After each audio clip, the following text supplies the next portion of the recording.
Open Your Eyes is brought to you by the Belize Bank, our country, your bank, and Smart, bringing people together.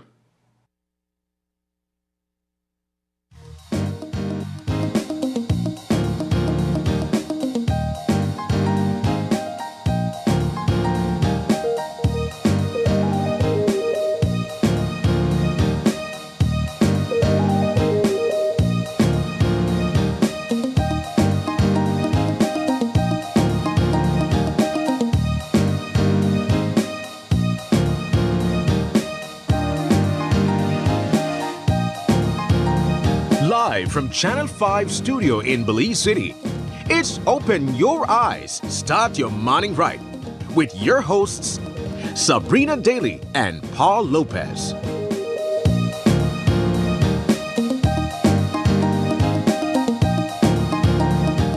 Good morning and welcome to Open Your Eyes. Start your morning right. I'm Sabrina Daly. And I'm Paul Lopez. And good morning, Paul. Good morning. How you doing? I'm doing well. It's Tuesday. Yes. We're counting down to Election Day 2025, which is March 12th, right? Yeah. So this Tuesday now brings us to 8 more days, including today, or just about over 1 week from it.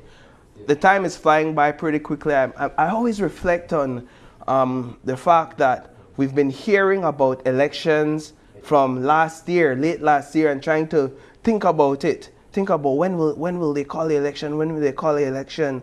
And now to fast forward to months later, we're actually just about 1 week away from the election. Yeah. It reminds me of how fast life flies by and how quickly time could go. And so it's an exciting time, but it's also let's say we're in the thick of the silly season. Let me put it like that. I did not expect that was going to be the last part of your statement. But you're right, time is flying by so quickly. I mean, I remember it was just the start of January, I believe, our first day back on the show in 2025. We immediately informed our viewers that it was an election year. Yeah. Of course, January flew by very slowly. It really crept by. And then February kind of sped up a little bit more, but still pretty slow. But we're already at March 4th. And so again, we want to remind you guys that election is coming up. As you guys know, we have been keeping you informed. It feels like every day there's something taking place. If it's not on the news, it's online, Paul. But what do we do regardless of what's taking place? We march forth. We march. We march forth. We march forth. You know what? You thought of that while I was saying March 4th, yeah? You did. I'm quick like the dad jokes. Anyways, Paul, we have quite a few topics to jump into that are currently trending both online and in the news. So let's jump straight into what's buzzing.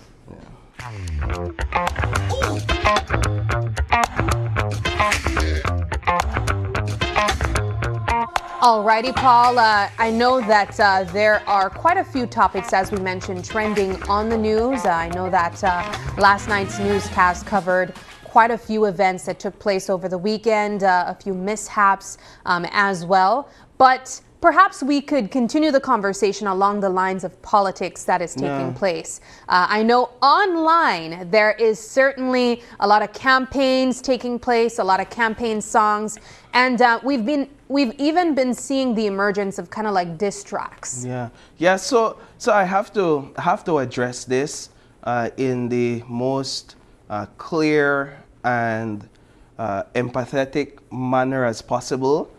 So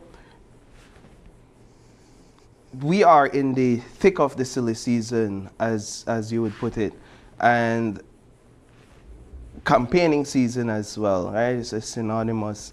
And there's a lot of political campaign songs out right now. Some that are really upbeat, some that are very catchy. And then there are a handful, I'd say, not the majority, that kind of gets a bit personal. Like I probably heard one or two. And in one case, we saw where Mr. Moses Shine Barrow and his camp published this track, if you would, right? Kind of unprecedented in the whole campaign songs landscape. And this track, it's not geared at any People's United Party member or the People's United Party. It's actually targeting one of his very own, if you would. UDP member. UDP member, Mr. Lee Mark Chang. You know the dynamics there right now. Mr. Chang is going up against him in the Mesopotamia constituency in an attempt to unseat him. So this track happened to get in my inbox as a result of it being shared across social media platforms.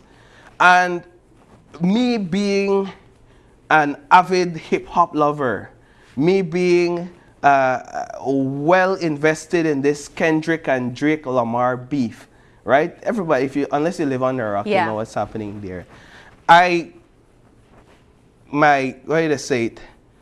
My childhood and my teenage years basically arose, and I'm like, man, so Shine making this track, this is exciting. The beat, and then it's produced, it's written and sung by Stig the artist. So me being myself, I took to social media, and immediately I shared the track. I was like, yeah, this is going to be a whole change or a difference in the landscape. I shared it, and then after I shared it, I went back and I listened to it. Like, I really listened to the diss track. I really listened to what what Stig was insinuating, and I watched the video, and I said, you know what? I'm not comfortable with this. This isn't some like a part of my brand, or this isn't necessarily what I want to portray. So I decided to take the video down, acknowledging and realizing that I made the post beside better judgment or outside of better judgment. So I took it down and I made nothing of it. My understanding is, just based on conversations I've had, that the person being targeted in the video has taken great offense to what is being said. And rightly so. I understand. There are certain images, and you know what? I don't know that the issue to a great extent is the lyrics, though there are some remarks made in there, as much as it is the images that is being used in this particular video that's attached to this song. And so I have to apologize to Mr. Chang. I have no horse in the race. Let me just make that absolutely clear. But I have to apologize to him for perpetuating the narrative that this track is selling or putting out there to his supporters and even non-supporters. It was a lapse of better judgment, and I've learned my lesson in terms of playing in that category of politics and political campaign. Because I'll tell you something, if it's one thing I've learned, it gets dirty. Yeah.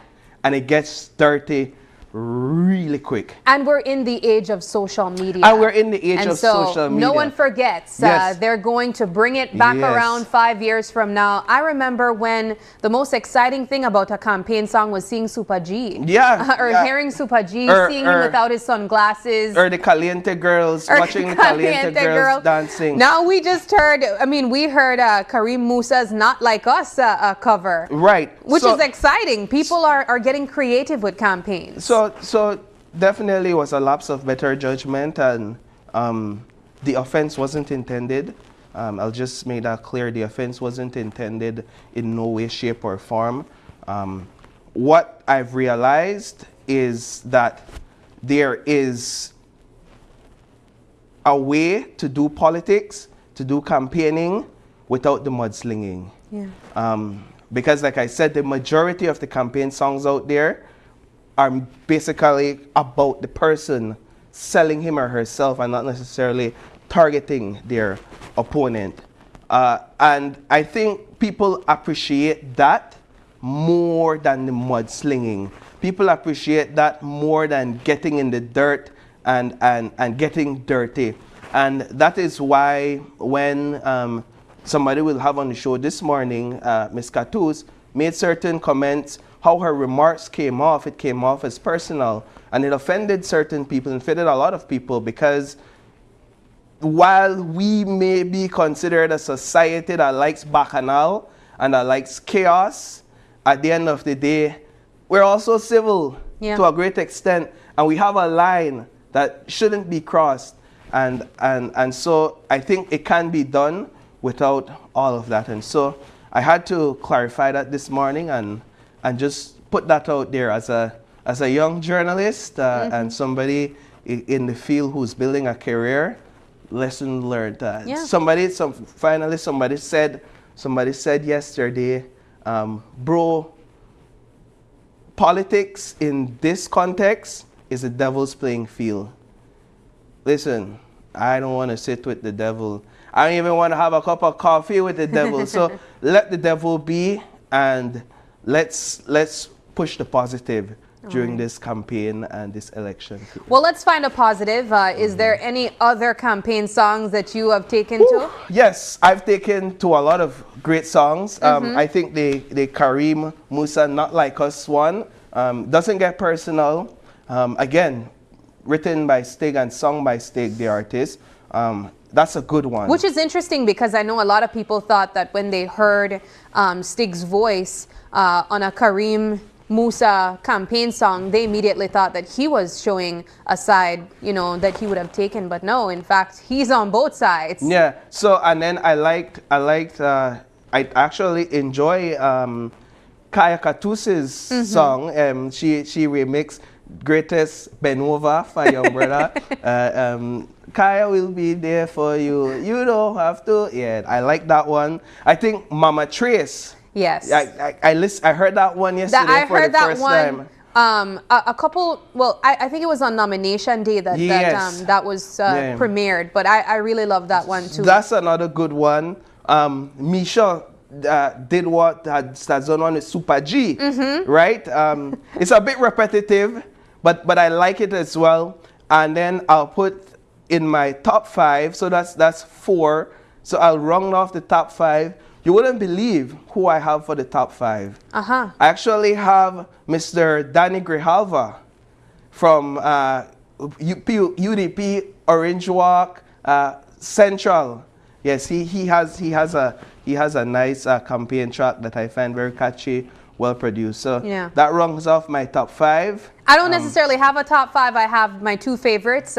Definitely Mama Trace and the Not Like Us. Okay. I think they're kind of 2 different sides. I like the opportunity that Stig kind of showed our Belizean take on the Not Like Us song that really is worldwide. And then Mama Trace, we have our very own Marlon Vanson on that one too. Just a beautiful song. So you'll put Kaya in 3rd? Probably. Okay. Excitement. All right. Well, moving into another topic of discussion, I know that online and certainly on the news, it has made waves what took place over the weekend when a person, I believe it was in Cayo, Benque Viejo, made a social media post over the weekend saying that a police officer shot his pit bull. We were able to get a comment from the Commissioner of Police, Chester Williams, kind of clearing up that entire situation. Apparently, this dog, known as Psycho, aggressed the police officers that arrived at this person's location, and that was the result of it being injured. I believe the dog did apparently die after, but apparently all of this took place because police officers went on the scene where it was being said that the person actually was involved in a domestic dispute. So this incident reminds me a whole lot of the incident here on Sopal Street in Belize City, and it's one of those incidents we keep referencing with Nipsey, because Nipsey was a dog in the same category, if you would. I think it's a blue nose pit bull. That's what they refer to them as. And the owner of this dog is claiming that his dog is not aggressive. The owner of this dog is claiming that his dog is a kind dog, and that he's alleging that police shot him that for no real reason, that they didn't have to go to that extent. My thoughts on this whole thing, when I think about even the incident with the Governor General's dog, there's a couple of things I'm thinking here. The first thing I'm thinking is that maybe we could train our police officers better on how to deal with dogs, because it seems to be an issue. It seems to be a recurring issue where the first response from officers when they see a dog, whether aggressive or apparently aggressive or perceived to be aggressive because of the category of dog or the breed of dog, one of the first actions is to shoot, right? So I think that you have great canine trainers in the police force that can help with educating and better on helping police officers better understand how to deal with dogs and how to deal with aggressive dogs as well. Then I think about the Governor General's dog. I think about the anger that that family felt when their dog died. I think about the strong objections they had to the actions of the police officer. And the reaction from the public too. And the reaction from the public as well. And I say to myself, this young man that is grieving his dog and that is upset about his dog is no different than the Governor General in terms of being a human being, in terms of being a Belizean, in terms of being a dog lover. So is he justified in calling for justice to be done for his dead dog? Is he justified in calling for something stricter penalties against this police officer? I think yes. I think at the end of the day, somebody said all dogs are equal. I think in this case, he really should be heard. His pleas really should be taken. If you could fire an officer for shooting and killing the GG's dog, then I don't see why this case can really be investigated and you get to the bottom of this and penalize the officer further, if you would. Well, we heard from Commissioner of Police Chester Williams saying that the cases are different, where the GG's dog apparently did not aggress the police officer at the location. Yeah, I have a different view of that because I saw the video, and while it was in fact a small dog where the GG's dog is concerned, you could clearly see where that dog did display some aggressive behavior. And we haven't seen any video in this case, but the cases have to be looked at a bit closer for sure. Alrighty, well, moving into our final topic of discussion, and this one hits a bit close to home for us, and this is where press and protection of press is concerned.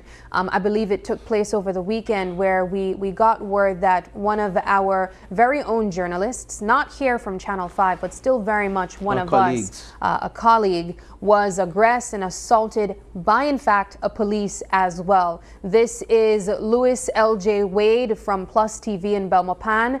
It was reported that he was aggressed by a police officer after simply capturing footage of police officers retrieving a body that was found in a river. Yeah, so Mr. Wade, he basically explained that when he got on the scene and he began to video from a distance, he believes that the police officers, they got upset because they didn't have the right equipment, they didn't have the proper gears, and he was videoing all of that, the way they were holding and handling the body. My thing is, we've had a lot of, we have to deal with police officers on the job on a daily basis, right? When there's a crime scene, when there's any sort of crime or incidents taking place, we have to deal with police officers. And any experienced journalist, and it doesn't have to be years of experience, would know that there are certain boundaries that you cannot cross in terms of being in the way and disrupting the investigation and the processing of a crime scene. And my understanding is that LJ is well aware of that. And he was, in fact, at a distance. And he was, in fact, at a distance. For a police officer to assault him because they feel as if he's exposing something of that nature in terms of their not having the proper equipment and they were handling the body is wrong. Yeah. For them to even assault him, a journalist, whether he's from Plus TV or Channel 5 or Channel 7, I don't think that matters, because at the end of the day, he's a journalist on duty trying to get his job done as much as the police officers out there are trying to get their jobs done. If you see the video that was aired that he took, a lot of it is blurred. The body is blurred. A lot of the way they're handling the body is blurred, because we understand the sensitive nature of these things. But it gives an officer no right to assault a journalist. This is the low. This is the lowest you can get, because we are out there performing a duty. We are out there carrying out a sacred responsibility, if you would. And for a police officer to put his hands in the manner that LJ explained it, he said that he wouldn't have filed a report, and I now believe he has a change of heart, and he plans to file a report against a police officer. And I want to encourage him to do just that. We need to set an example that this is frowned upon, and we shouldn't be living in fear while we're on these crime scenes wondering, will a police officer assault me because I'm carrying out my duty. All right, well, that does it for What's Buzzing. If you have any thoughts on either of the topics mentioned this morning, let us know in the comments section what you think. And if there's a topic either locally or internationally currently trending, also let us know in the comments section if you think we should be discussing it. Moving now into our weather update from the folks at the Met Service.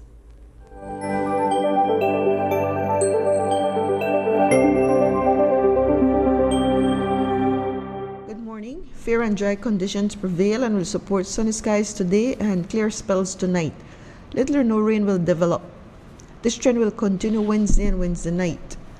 Low tides will occur at 6:46 this morning and 8:15 tonight. High tides follow at 12:44 this afternoon and 2:22 tomorrow morning. Temperatures this afternoon will peak at 77 Fahrenheit up in the Maya Mountains, 86 along the coast and 91 inland. The moon will rise at 9:30 this morning and sunset is at 6:24 this evening. In the sargassum forecast, latest satellite imagery and surface observations continue to show sargassum increasing over our area.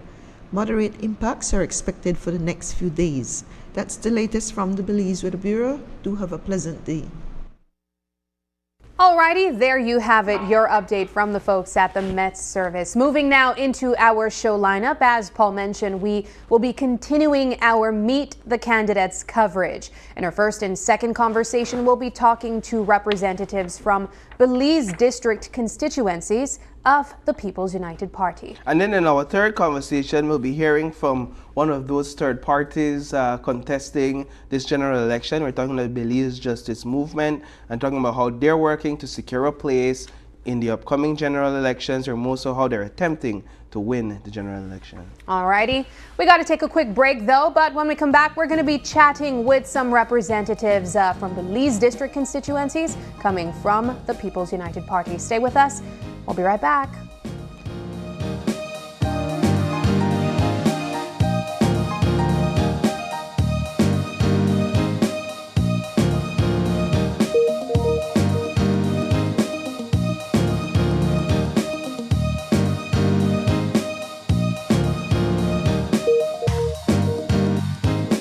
Christian Palmer. I'm the owner of CRK Services, and I've been operating this business for 7 years in Big Falls, Toledo District. I use the Belize Bank online services because it's quite fast, reliable, and easy. Before I started to use the Belize Bank online services, I had to make a lot of trips into town. which costs me a lot, especially fuel. So the fact that I have to use my credit card every day, I can do an online instant payment and make my life easy. My customers can do payments towards me and it reaches in instant. It's fast, it's convenient for my business. I don't have to be up and down. I can do it anywhere I want. I would recommend you using the Belize Bank online services because for you, it will save you a lot of time.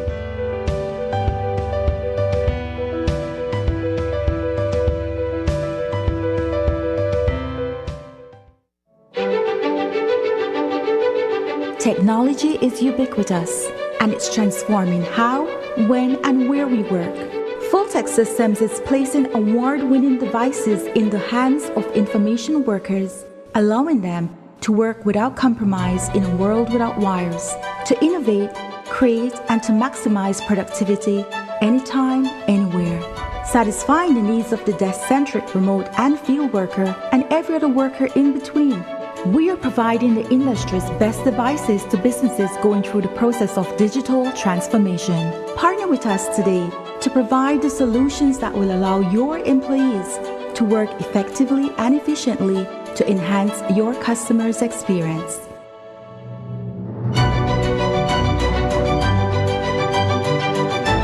Fulltech Systems, your technology center, where you'll come for the price but stay for the service. March 12th, it's game time. Will it be a showout or a blowout? This is the election you can't afford to miss. We're live all day. Real-time results, expert breakdowns, on-the-ground reports, every vote, every move, every moment. Stay locked in, stay informed, and don't miss a second of history in the making. Follow the action, follow the updates, follow us.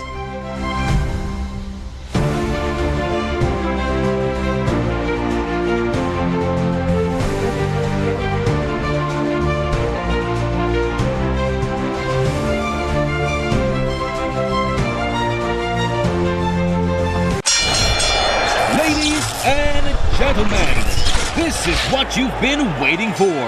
In this corner, we have the masters of limitless power and unbeatable connection. Pioneers of 4G LTE in Belize.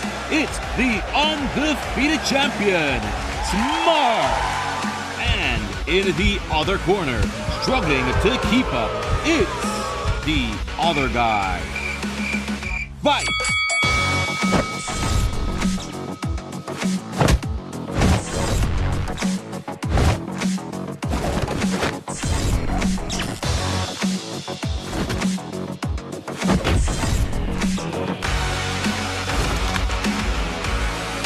Tired of getting blow after blow from a plan with the other guys? It's time to tap out and join the winning postpaid plan provider. Smart's postpaid plans are a total knockout to the competition, and they have once again powered up their postpaid plans. Sign up for one of Smart's boosted postpaid power plans today and experience the victory of superior service. Smart, bringing people together. Belize, the countdown to Decision 2025 is on, and the voices that matter are speaking up. What are the biggest issues? Who are the key players? And what does it all mean for you? Join April Martinez, Demi Williams, and Harold Young as they break down the issues, the candidates, and the real impact of this election. Tune in to Power and the People, where your voice matters. Tuesdays and Thursdays at 7:30 p.m. only on Channel 5.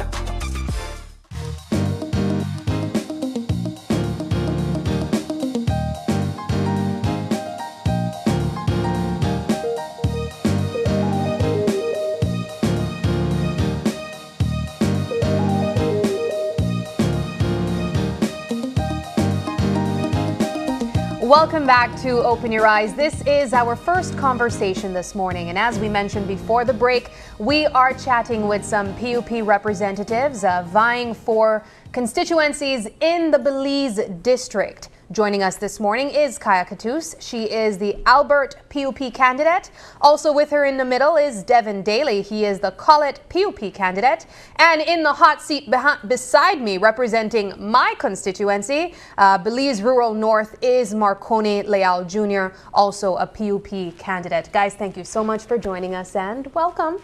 Morning. How are we feeling? Good. Energized. Are we energized? Are we kind of just trying to make it to the 12th because we're exhausted from being out there all night, all day. Let's be real. How we feeling? Bright and ready. Bright and ready. Okay, good. We needed to see some bright colors, Kaya. Guys, thanks so much for joining us. I know that this feels like the final lap. I know most of you, or maybe all of you, would say that the work continues even after March 12th, but talk to us about nomination day, first and foremost. We have 3 new faces in politics for the most part, although both of you, Kaya and Devin, kind of worked in municipal government as well. But what's the energy feeling like after nomination day? It's official now. It's official. It's definitely exciting. We had a really nice vibe, a really nice energy on nomination day. It made it official, so it's definitely continue to hit the ground. Make sure we're out there meeting our voters, talking to our voters, hearing their concerns, and it's really exciting. Yeah. Dev? Well, this is all new, you know. However, the people, you know, from my constituents, they've shown, you know, and they've shown that unwavering support, you know, towards the transformation that my community, Collet, needs.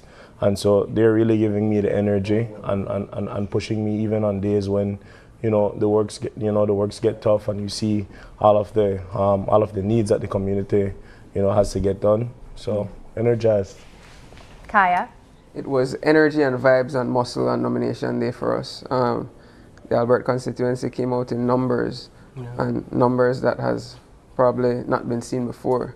Like Devin said, being on the ground has definitely been a tremendous journey and a walk towards something much bigger.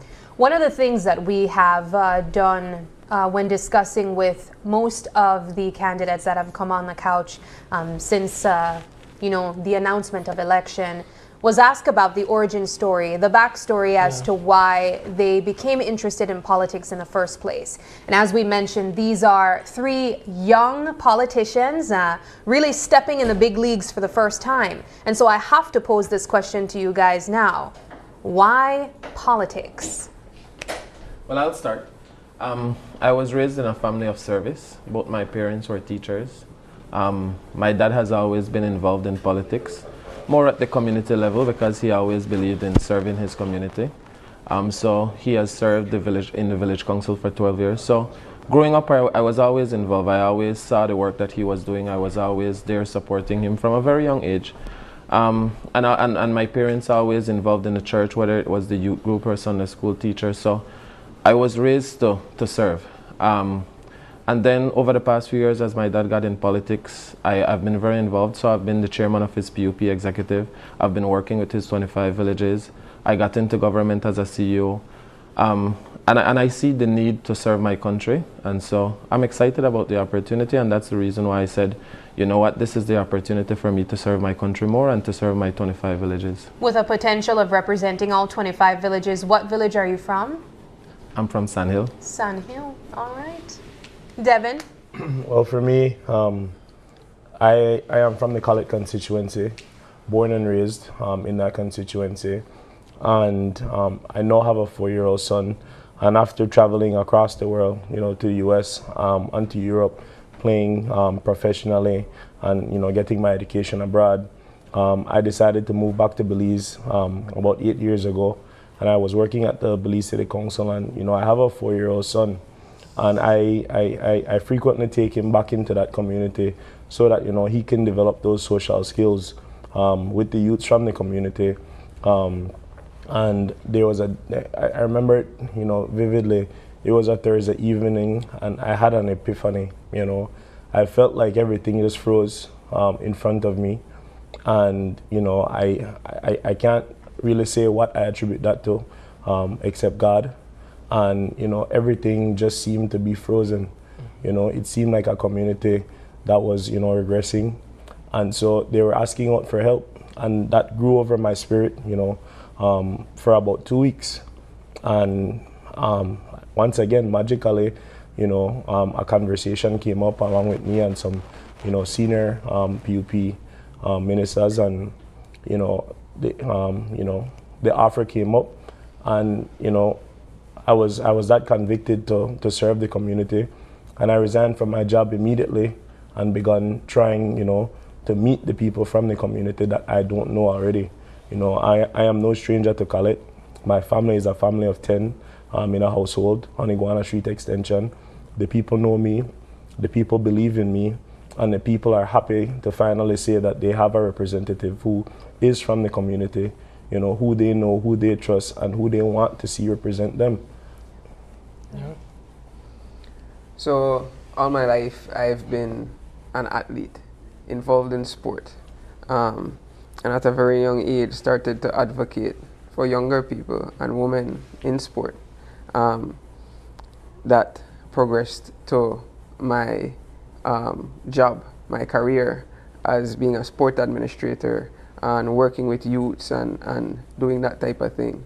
And somewhere around the middle of COVID, that transferred to becoming more about not just youth and women in sport, but people in general.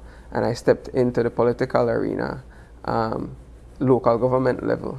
And I mean, service and community work and giving back, you know, is something enjoyable for me. And moving into this level of it has been very humbling, you know, working with people, helping them, just doing the groundwork and the legwork, and it just has always been something for me that has transferred from one thing to another in my life. How daunting is the whole idea of entering central government, having all these responsibilities besides your constituency, balancing the constituency responsibilities as well as ministerial responsibilities, if that's the route the leader of the party intends to take you if you're elected. I know for you, Mr. Leal, you've been in it. You understand what it takes. I'm not sure so much for both of you, except that you've been at the municipal level. But what's your advice to them?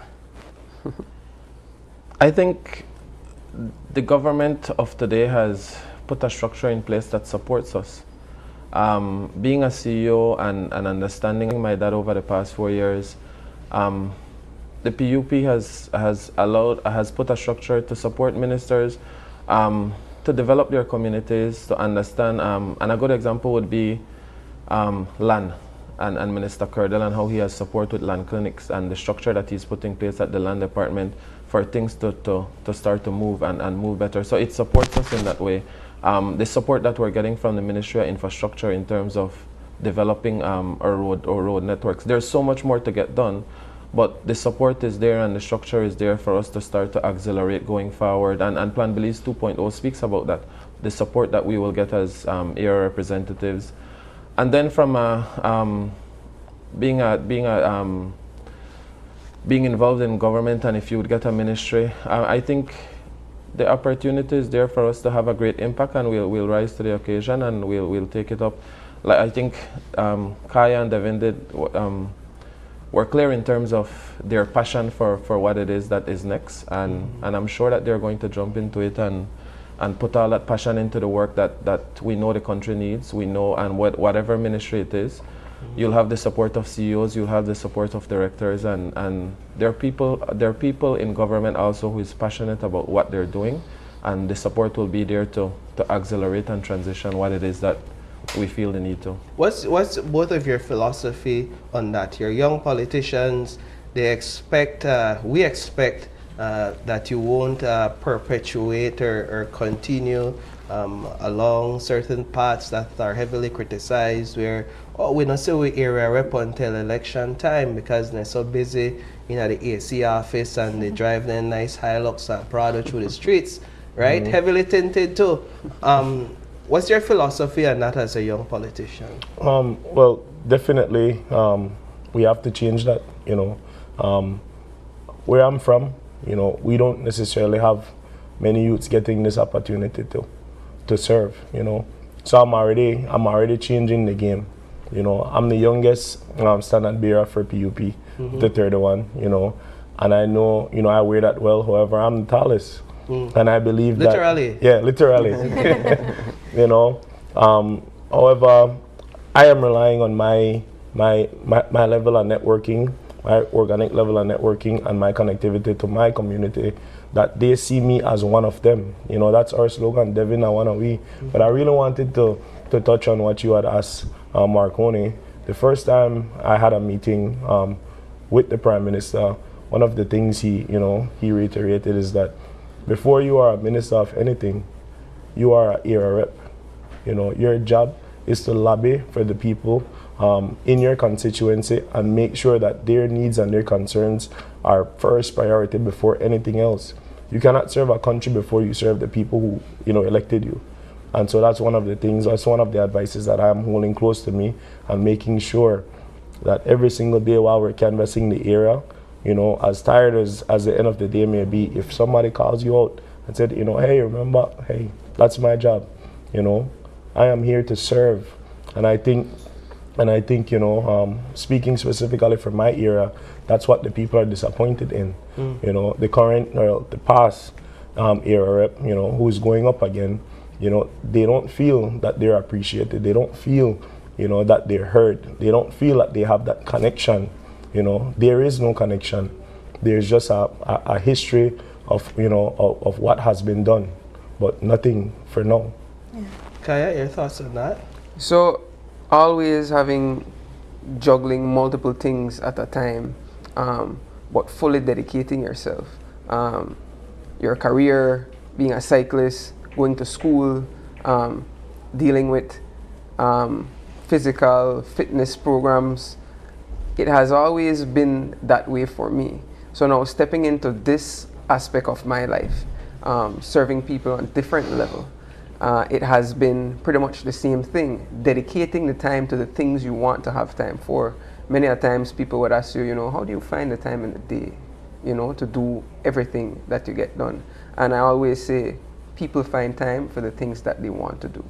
And that is exactly the way we have been walking the streets in Albert since July of last year. You know, you find time for the things you want to do, and my team and I have found the time, and we have made the time to be walking and meeting and greeting and interacting with the people of the Albert constituency, getting to know them, seeing how they've been living. And our thing has been to try and improve the quality of life, and that is what we bring to the table. I want to take a quick moment to touch on each of your constituencies that you guys are representing. It was just about a week or so ago that we had Patrick Faber on the couch speaking about Collet and you as his opponent, Devin. Talk to me about the dynamic of Collet. Collet is considered one of those strongholds for the UDP, and you are a new face in politics. And so this is, it goes without saying, one of the more challenging seats to flip. What is your feeling going into the elections? My feeling going into elections, I feel very good. You know, I feel confident that we've given a snapshot to the people, and that's one of the things that, you know, I've been trying to get across. Kaya and myself and Marconi, we're new. You know, if you're looking for what we have necessarily done in the community for 5 years, I was endorsed in September. You know, so far with collaboration with MIDH and City Council, I've done 4 streets, not being elected. You know, we've done so many housing grants, you know, through assistance from, you know, donors and the ministry. You know, we've been giving grocery bags. You know, we've been visiting schools. There's so much that has been done, and this is just a snapshot of what is coming, of what can be if elected. You know, so that's one of the things that I want to dispel, you know, in the community. Not having your government in office is not an excuse to not get the works done. There's so much lobbying that can be done to still get works done inside your community if you just have that political will. And that's what the people in Collet are complaining. They don't see the political will, you know, in him. They don't see him at all. You know, there's rumors he lives in the United States. You know, where is the connectivity? You know, I on a recent media house, I heard him talk about, you know, streets that have been done. The street in front of his office that the PUP City Council did still, you know, stops a little bit past his office. You know, some of the things in Collet, it's right there in both of our faces, you know. So my thing to the people is that what you've done is your guarantee, you know, and what you will do is your promise. They haven't seen anything done.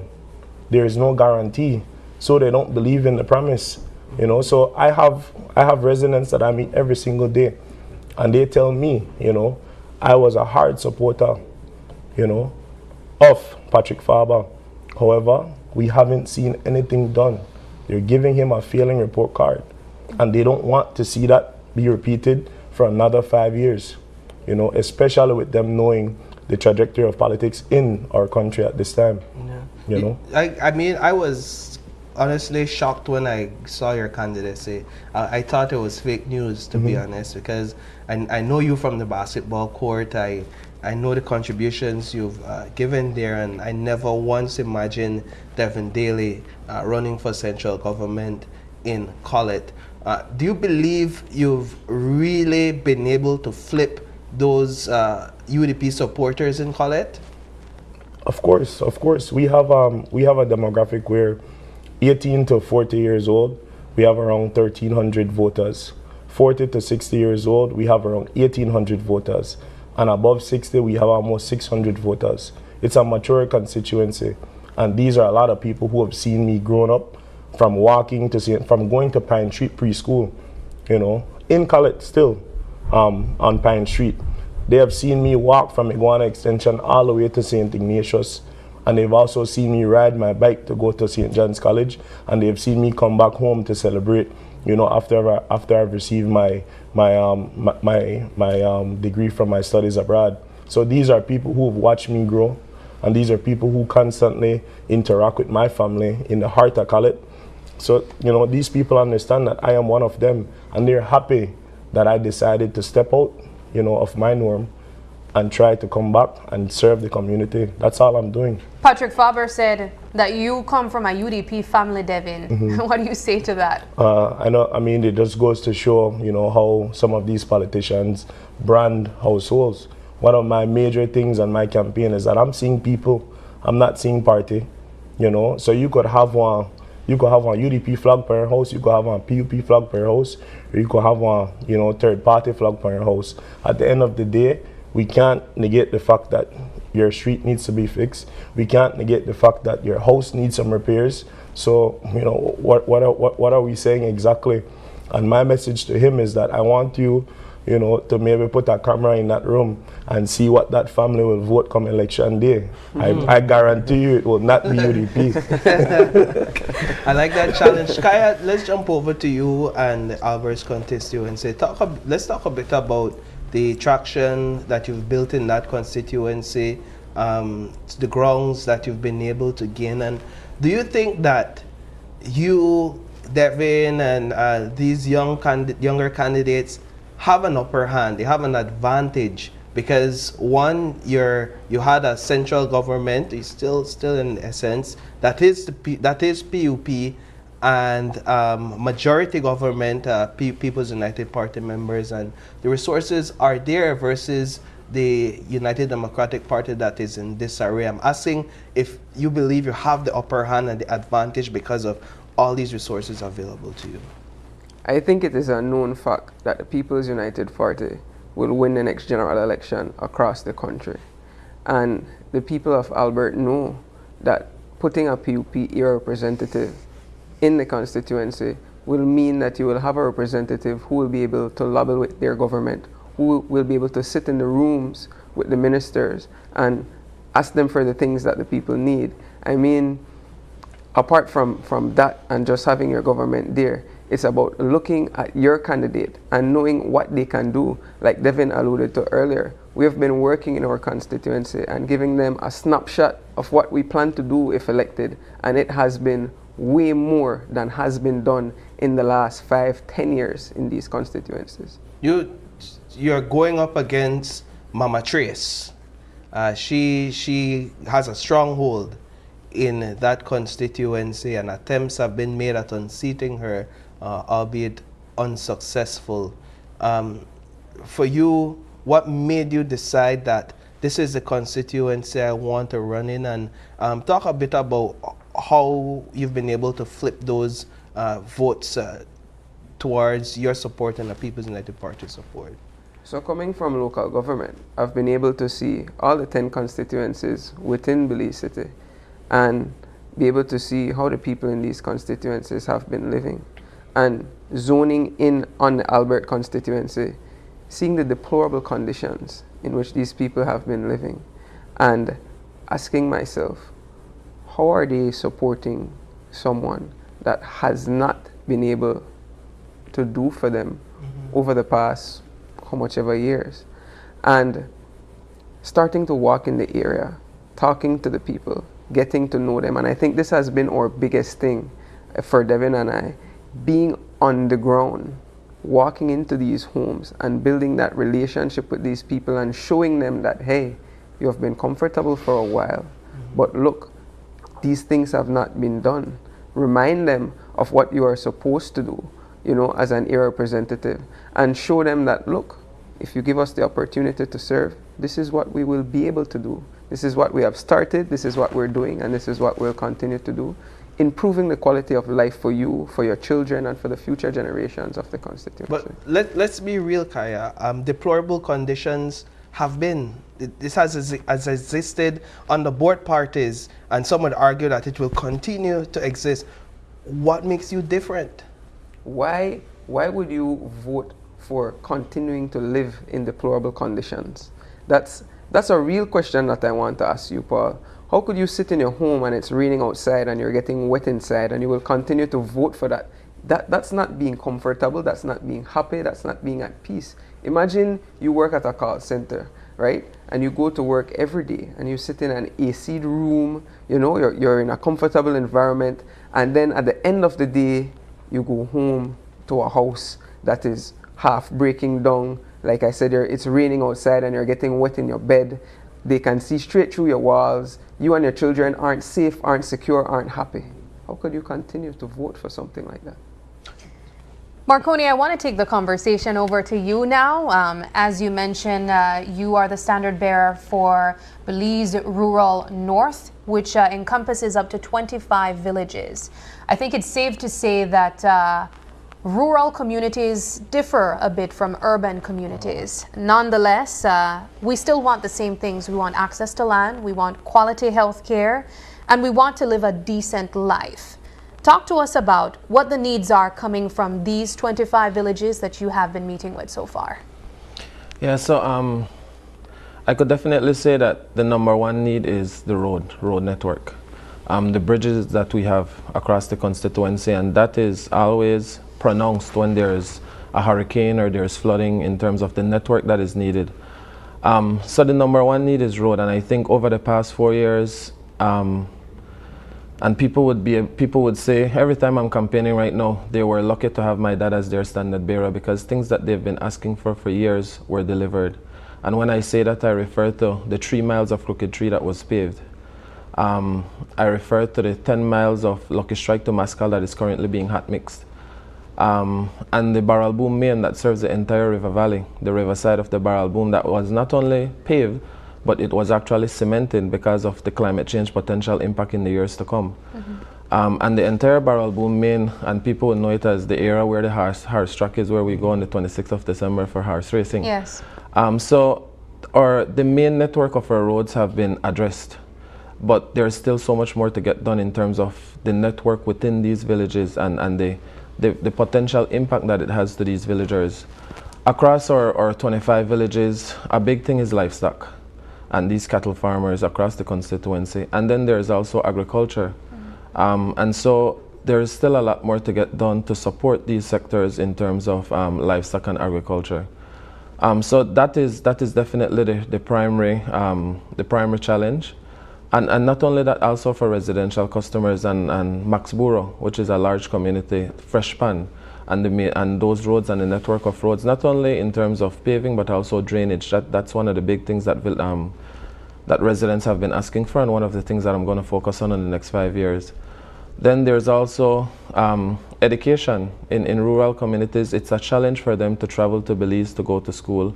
And so I was the chairman of the board of Belize Rural High School for the first 2 years, and then I transitioned out from I'm just on the board now. But we were happy that we were able to get the Belize Rural High School on the free education program, benefiting from free tuition and all the benefits associated with that. So the River Valley and the parents who have their kids going to that school, they were happy to benefit from that. And then we also have Ladyville Tech, where we have a few hundred students from Belize Rural going to Ladyville Tech. So the next focus is to, and hopefully in the years to come, as the government expands on free education, it's to get King's College. We have over 150 students going to King's College that would want to benefit from the free education program. The parents, they're not being able to, some of them not being able to afford to send them to Belize City to school.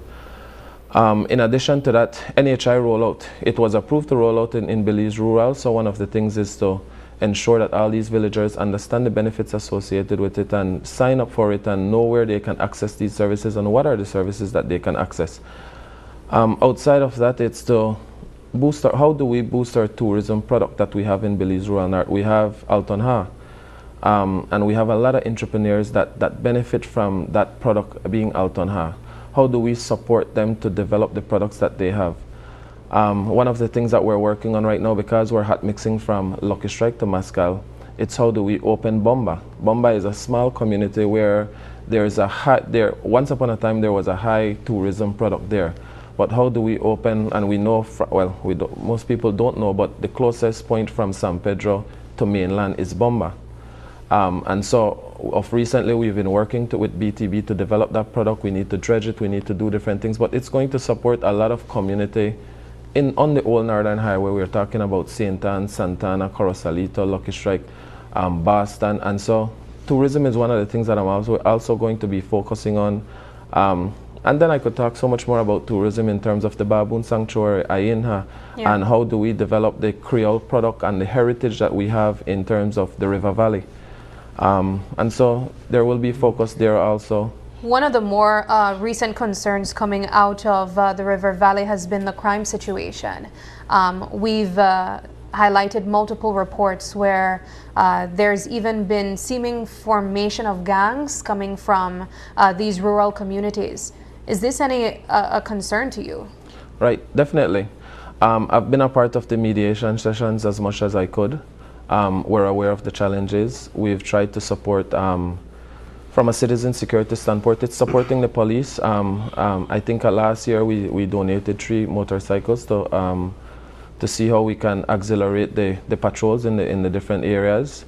We're working with the police department right now to see how we can continue to support, and we've received the support from the police department in terms of additional vehicle to patrol the area, how they're supporting when they get those calls, and I think one of the big things for us on how we're trying to deal with that, and Belize Rural North, I think we're known for sports. Yeah.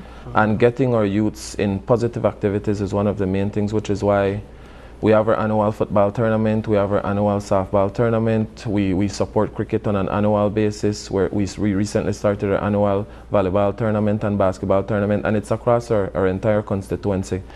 So we're big on developing our community grounds. That's one of the big things in rural communities. We have our community grounds, they're not as close in vicinity as they would have in Belize City.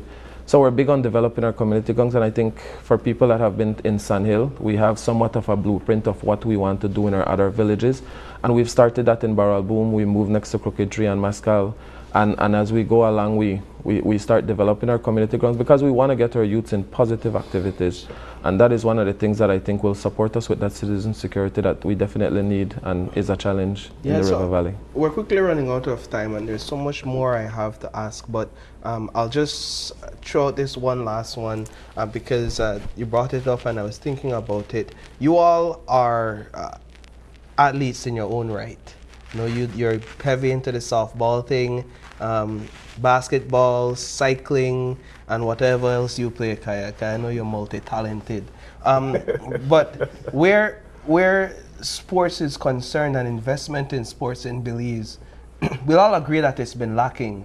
We'll all agree that you need more facilities in this country. You need better investments in our athletes.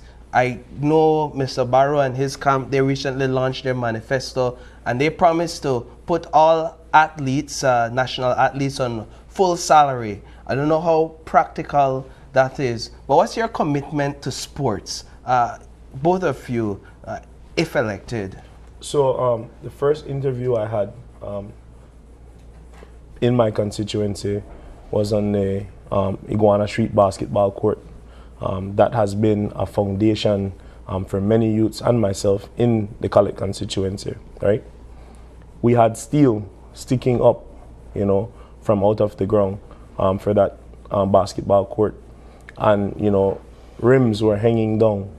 We had vines growing on the fences. You know, there's proof there.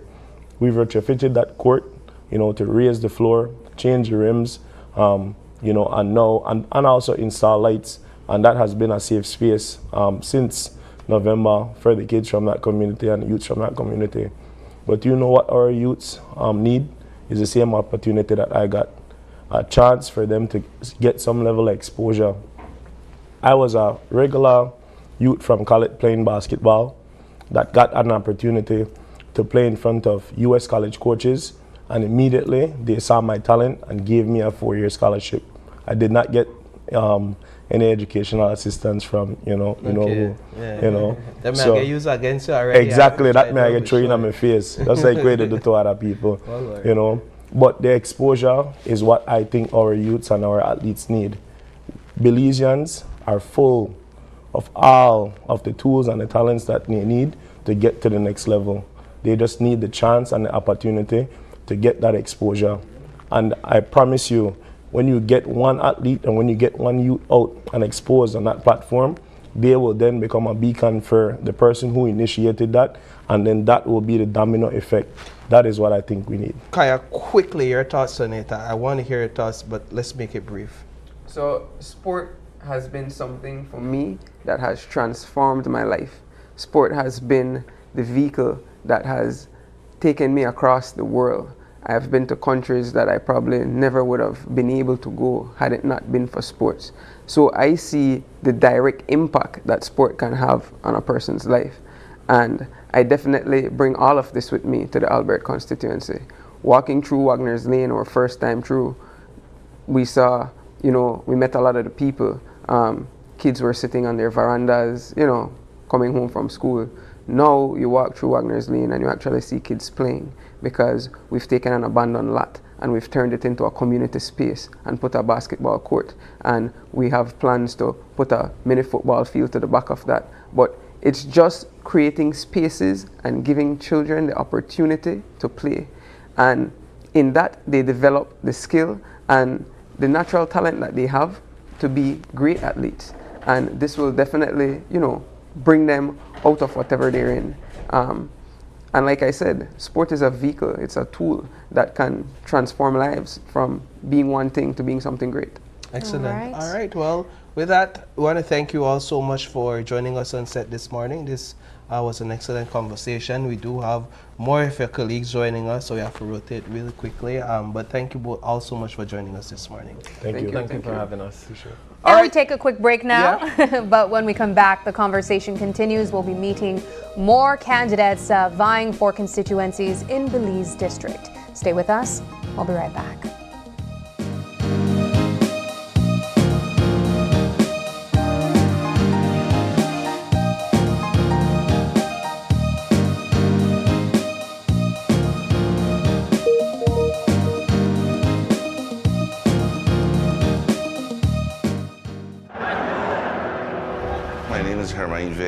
El Patio Grill has been using Belize Bank for over 25 years. We only use Belize Bank at our restaurant. That's why we were able to win this trip to Europe. I had never been to Europe. We found out it was Madrid and we were excited and we went to this football match. The teams reached before the game and everybody was just outside, you know.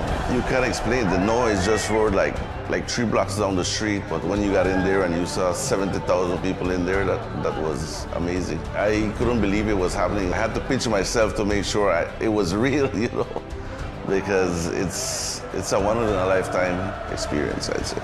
My lucky plus one was my son. He's 18 years old, so he was really excited and he enjoyed it as well. He said it's his best trip ever, so it's a priceless experience that we got. Belize Bank has always been there for me. Whatever transactions or whatever I need to do, they're always there for me. I would recommend everybody to use Belize Bank. It's the oldest bank in our country and they continue to do their best. Get ready for fantastic discounts. From now through to September 30th, Venice is having store-wide discounts on tools, paints, appliances, plumbing and electrical products, lights and fans, household items, and much, much more. Visit a Venice store near you to enjoy fantastic discounts from now through to September 30th, only at Venice. Quality and savings. It's time to wake up, move, and feel amazing. Get your heart pumping and your energy flowing with Morning Boost. A fun and dynamic workout show to kickstart your day. Whether you're a beginner or a fitness pro, we've got the moves to keep you motivated. So grab your mat, set your alarm, and let's get moving. Morning Boost, weekdays at 6 a.m., only on Channel 5. Ladies and gentlemen, this is what you've been waiting for. In this corner, we have the masters of limitless power and unbeatable connections. Pioneers of 4G LTE in Belize. It's the undefeated champion, Smart. And in the other corner, struggling to keep up, it's the other guy. Fight!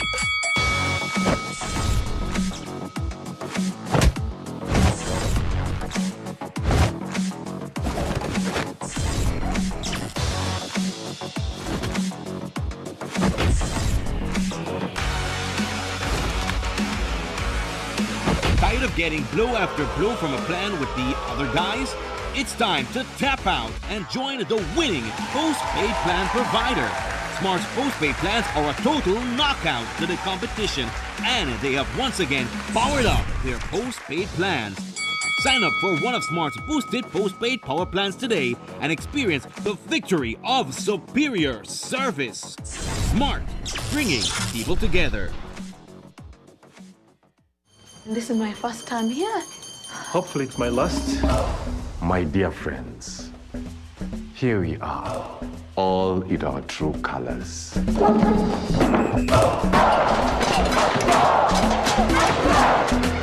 Transfer papers, your key to the Mvule Kingdom. Hi, I'm Lisa. I know. Here are your clippers. Clippers. Who's in? We are prefects. We run this place. So let's act like it. Solomon, the head prefect, quick. Is my collar straight? We'll be out of Mvule High before you can pronounce the word scholarship. We have a mystery to solve. The only way we can make a difference is if we stick together. When I'm head prefect, each and every student will have a voice. You need to show that news quick, Mvule. I hate this school! Freedom to grow.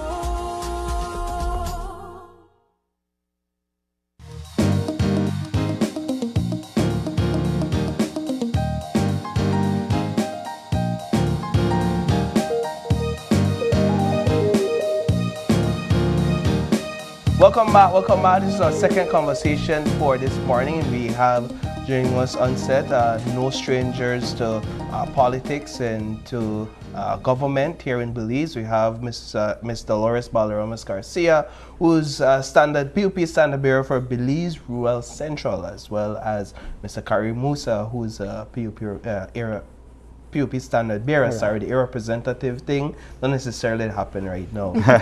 For Caribbean Shores, Mr. Karim Musa. Good morning to both of you. Morning. Good morning, guys. Good to be here. Yes, good to have you here. What a new and improved Channel 7. I mean, sorry, Channel 5. My mistake. You know, it didn't dawn on us that it's been really since last year that we had you guys here on the set. Yeah, one of the things I always find interesting about these conversations is that we're looking at you in the light as a representative and as a standard bearer. So we're putting you in your constituencies versus speaking to you as a minister, or as somebody in a ministerial capacity. And I find it humbling. I don't know how humbling you all find it, because then it brings us back to reality.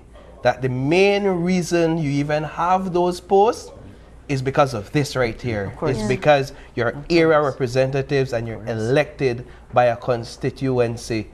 Do you live with that reality, or does that become more real only around this time? Good morning, Paul, and good morning, Sabrina, and thank you guys so much for having us on this morning. You're perfectly right, Paul. It's a humbling experience to go through this process every 5 years, the electoral process. For myself, being from Caribbean Shores, I grew up in the Kings Park area. And as you know, Caribbean Shores is such a large community. It includes Buttonwood Bay, West Landiver, all the way up to the Kelly Street area. And so this is an opportunity for us as standard bearers to revisit with our people and to get that vote of confidence once again, because at the end of the day, we are first and foremost area representatives, not ministers. We're not running to be ministers. We serve, of course, at the pleasure of the Prime Minister. He would decide what ministry would suit each particular candidate. But at the end of the day, that is what this is all about, serving your community in the best possible way. And then you get a report card at the end of 5 years. And so this is definitely a humbling experience, like you rightly said. And the way I explain it perhaps insinuates that we're bringing you, that you've come down to this level, but perhaps it's more appropriate to flip it, to say that you've come up to this level, because at the end of the day, this is where the priority is, the people, the votes, the vision. Let's talk a bit about your thoughts and philosophy on this, Ms. Garcia, as an experienced and well-respected politician. Well, let me start first and foremost by saying, and this is like the alpha and the omega for me, it's a privilege to serve. You know, from the first day I aspired to run for Belize Rural Central, I've always kept that at the forefront of my mind, first and foremost, you know. So I think, as Karim has said, we're not there because you're a minister or you could be a minister. You're there because you're representing people. And it is a privilege to serve. So getting back into this sort of the horse race again, once more onto the breach, as they say, right? Once more onto the breach. No, it's humbling. Belize Rural Central, as I was saying now, has about 7,800 voters. And I mean, you know, let me start by saying this. It's difficult or almost impossible to see everybody. You know, no matter how much you're on the ground, it's difficult to see everybody.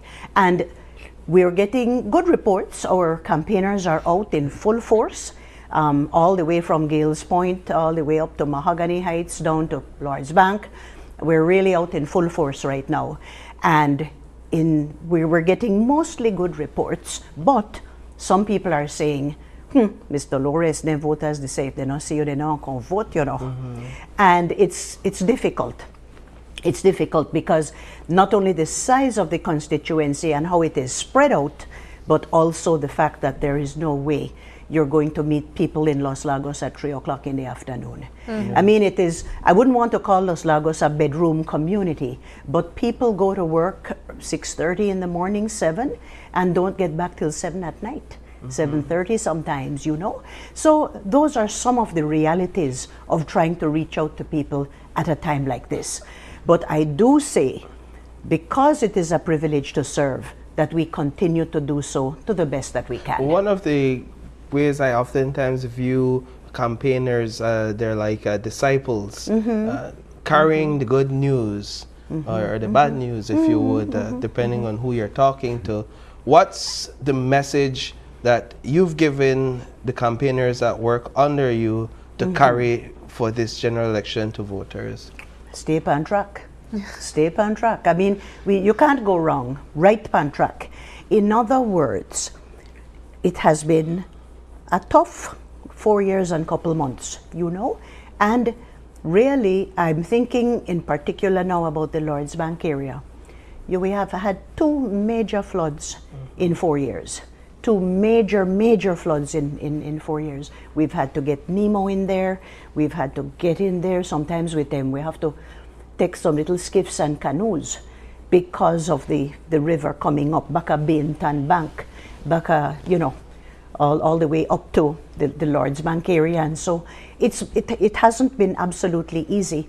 However, I believe I can say proudly that we have been able to touch almost every community. Certainly not to the level that we would want.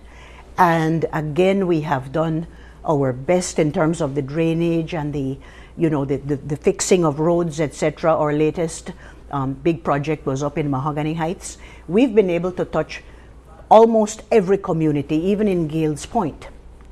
The one road, in Gales Point is one made road that goes all the way up the little finger of peninsula that reaches into the southern lagoon, So even there, we have been able to do significant upgrading.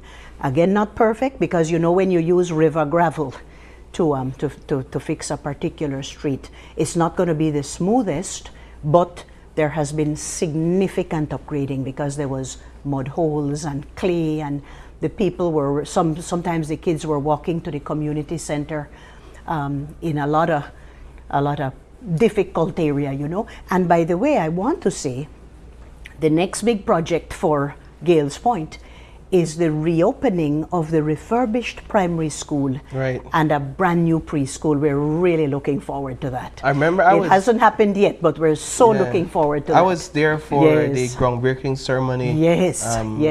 Either a year back or a bit It's going to more. be so wonderful for the kids because, the kids have been using the community center. But now they'll go back to the school when it's finished and inaugurated, and ribbon cutting, etc. So we're looking really forward to that.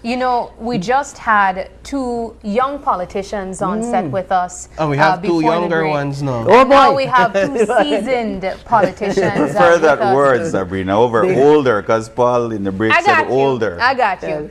But one of the questions that I wanted to ask was, what do both of you attribute the success and longevity of your political careers too? Yeah, first of all, let me just say that I quite enjoyed.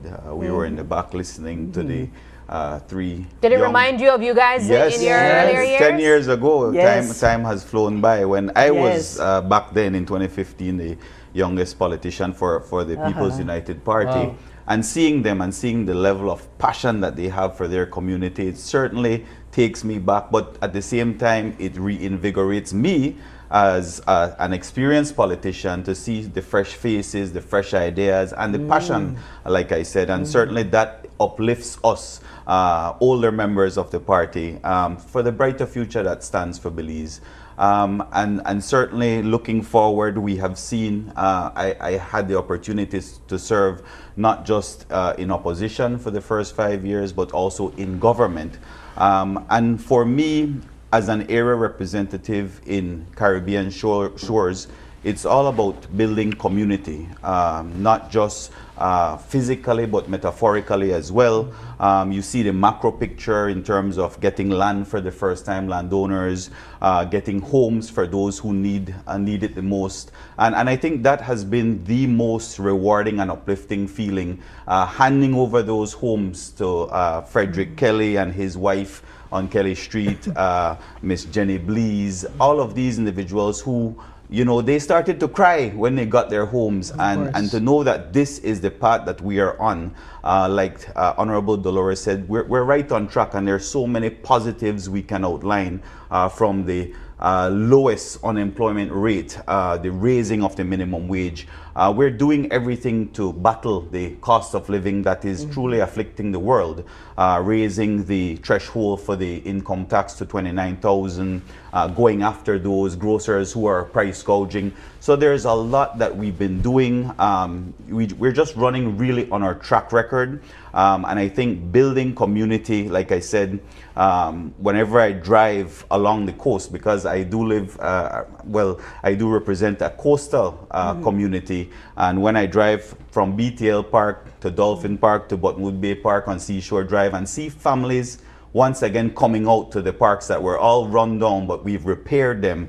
And that community spirit there. We had the wonderful Christmas lighting of I know. Mateos. It never looked like Belize.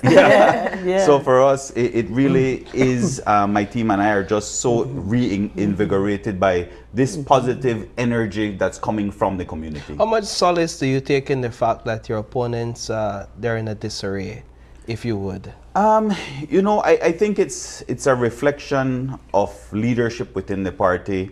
On their part, we certainly don't take any joy in it. I mean, so many of us have gone on the media lamenting about how dire it is for our democracy. But at the same time, we feel confident because we know the type of work that we've been putting in, that we probably would have won in any event, whether we had a strong candidate or a weak candidate, because that is the response that our people are giving us, that you are doing such a good job. We want to keep the People's United Party in government. And so I think that in a way, it's going to, for lack of a better word, take them out of their misery, having the election, and so that they can go through their leadership convention. And so I think perhaps in the next 5 years, you can see a more robust opposition. But for the time being, it just seems like there's a lot of jostling for power, like it's power-hungry individuals just going at it. So hopefully the leadership convention for them could resolve that. Now, Ms. Dolores, aside from being a seasoned politician, you are the only female representation that we have in central government. I want to speak to the value that is placed on women in leadership in today's time and what we hope to see change in future. Well, for women candidates for the PUP is good, but it's not good enough.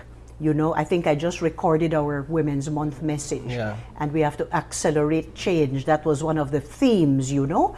So I am encouraged. I am encouraged. It may be a historic first that there's an aunt and a niece running, because Thea Garcia Ramirez is my niece, you know. So that may be historic. But I believe that the John Briceño administration has done a good job. Not good enough, as I remind them in cabinet, but a good job in encouraging women to participate. We have more, at least 50% women CEOs. We have many, many women in leadership positions. But I think it's a work in progress. I have never believed in maybe like quotas and things like that, but I do very firmly believe in affirmative action to bring more of our women forward. And you know, I was asking myself when Karim was speaking, why are we in politics? Why are we doing this? It's so people-centered. I was in Spanish Town, Ladyville yesterday, speaking my not too good Spanish. I don't practice it enough, you know. But it was such a joy meeting the people, getting to practice my little bit of Spanish, but also giving people hope. You know, we have given attention in there, but we know that there is just so much more to do. But what I can say about the Ladyville community is that we have the free education at Ladyville Tech now. We have the NHI clinic across the road from the Shell gas station. And actually that NHI clinic, Dr. Virginia Smith was telling me, can really cater to the western side, over to Western Paradise and Hattieville and those areas as well, because it really can accommodate a large population. Even the population of Belize Rural North are welcome to go to that NHI clinic. So the progress really is there. I know that we have to do more in terms of the streets and the drainage, but again, we have really made a good try. But getting back now to the issue of women, it hasn't been easy. I think Karim can tell you, it hasn't been easy being the only woman in cabinet after Magali went back to her private practice, you know. Magali did a fantastic job as Attorney General. Anthony Sylvester has just been appointed Senior Counsel, is doing a stellar job as well. And I just want to pause to really pay tribute to the level of representation, but also the work that the past cabinet has done. And I do hope to see more women in the future. We have to make that happen. Your opponents in that constituency definitely heralds the need for increased road infrastructure development in certain parts of Ladyfields and other part of the constituency. You're going up against two UDP candidates, if I understand correctly. Do you see this as putting you at a disadvantage in any way? I never take any opponent lightly. And it looks like I have 4. Yeah, oh yeah, definitely. It looks like I have 4. You know, I kind of look at it like colleagues. Because, you know, a question was put to me some months ago about the Maya Leaders Alliance, the MLA, and people like that. And people were saying, well, they are your opponents because Christina Cook and them are always going up against you and this and that. I said, no, I don't see it that way. I see it as colleagues. We may have different views. We all have our input. And certainly, I think Mr. Aaron Wilson may be in here, you know, after we leave. And certainly we have to listen to the input of somebody who is offering himself or herself. And I don't absolutely have a problem with that. Of course, I'm going to fight like hell to beat them, you know, because, no, you have to have that fire in the belly if you're going to be going up for politics. And Karim can tell you, from the days of George Price, my uncle, I have been PUP from I know myself. And I've been around the People's United Party. And there's always that fire in the belly to want to continue helping people. Again, I repeat, it's a privilege to serve. Let's talk about the fire in your belly from the tacos you ate last night. Just kidding. Citizen security in Caribbean shores. This across Belize City, it's been a huge concern. What are we looking at in terms of citizen security and combating crime in that area? And then even more so, your vision, if you're given the privilege to serve in that area in the next term for constituencies like Belize Rural South, Central, and North. Yes. So for Caribbean shores, and going back to the same theme that I was speaking of in terms of building community, one of the huge achievements in the last 5 years, and maybe even 10 years, because when I was in opposition, it was something that I advocated for, and that was for neighborhood watch groups, not just in the Kings Park area, but Westland Eva and Botwood Bay. We have one of the most vibrant neighborhood watch groups in Kings Park, called the Kings Park Knights. Extremely vigilant. Wow. Some might argue maybe even too vigilant. But in addition to bringing communities together, law-abiding citizens to keep watch over each other, we also install cameras. You may notice one at the foot of Coney Drive here, one by St. John's College, 2 within the Kings Park community, and we have one, I think, at the end of Coney Drive as well. And so utilizing innovation and technology, camera systems, CCTV cameras within the community, setting up a police booth within Lopez Mateos Park. It might not be an ideal thing to look at in terms of why do you need a police booth in a park? But the community is so appreciative for it because it has brought that sense of security within the area. And so we're looking to replicate that model perhaps over at the Botwood Bay Park. Not necessarily a need for it as yet, but we could see where that is a concern there. And so moving forward, there are so many other initiatives from a global standpoint nationwide. I am pleased to announce, and I think the last time I was here, I announced the installation of 1,000 CCTV cameras across the country. We have seen where 6 to 7 out of every 10 crimes that occur, camera footage, not just the ones that are operated by the police department, but by private establishments as well, help to solve crime. And so using these tools for the future of Belize, I think it's going to go a long way. We only have right now 250 cameras, CCTV cameras within Belize City, but we're going to expand that nationwide across the country. So all along Placencia, Hopkins, San Pedro, the tourist destinations, the big towns like San Ignacio, Santa Elena, Belmopan, all of them will now benefit from these CCTV cameras. And as you know, overall improving the level of police performance and the caliber of police officers that we're putting out of the training academy. We recently revised our curriculum, increased the standards to become a police officer, and we're seeing incredible results coming out of our police training academy. And so I look forward to a future, a safer future for our country and of course for my constituency. As seasoned politicians within the People's United Party, I have to ask, why should people have confidence in Plan Belize 2.0? Why should they be hopeful about Plan Belize 2.0? I think because they can see a government at work. And not only a government at work, but a competent set of people at work. You know, like I say, at this point we are aspirants because the House was dissolved, the National Assembly was dissolved. But I think that when you see a good group of people, committed, competent, determined, committed to the work that we need to continue to do to make sure that we build a better Belize, I think that is where we have to ask the voters, give us the opportunity to continue. Give us that mandate to continue. You know, when Karim was speaking, if you'd allow me just a little segue, the crime situation is bad indeed. We have to keep fighting it. And in that regard, I wanted to bring up the tragic loss of life in Hattieville of Mr. Tyrell Rekena.